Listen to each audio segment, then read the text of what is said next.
मधुबनिया।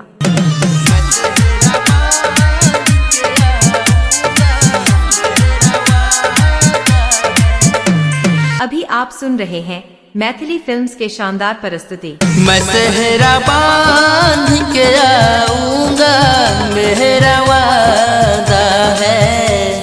मैं सेहरा बांध के आऊंगा, मेरा वादा है।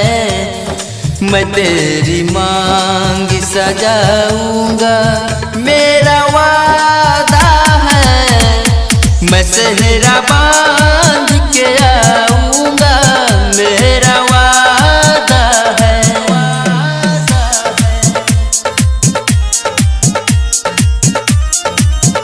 मेरा वादा है। मेरी वफा मेरी कसमों पे एतबार तो कर।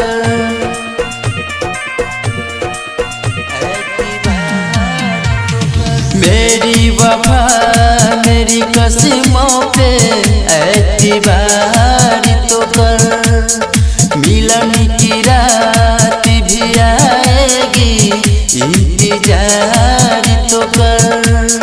मिलन की रात भी आएगी, इंतजार तो कर। वफा की मेहंदी रचाऊंगा, मेरा वादा है। मैं तेरी मांग सजाऊंगा, मेरा वादा है।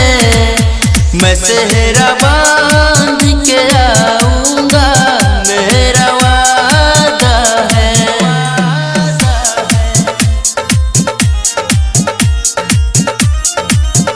मेरा वादा है। तेरा है तेरा रहेगा, तेरे हबीब का दिल।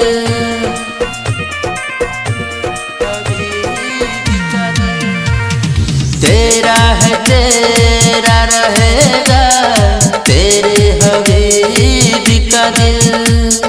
ना तोड़िए से मोहब्बत में इसी गरीब का दिल। ना तोड़िए से मोहब्बत में इसी गरीब का दिल। अमीर बन के दिखाऊंगा,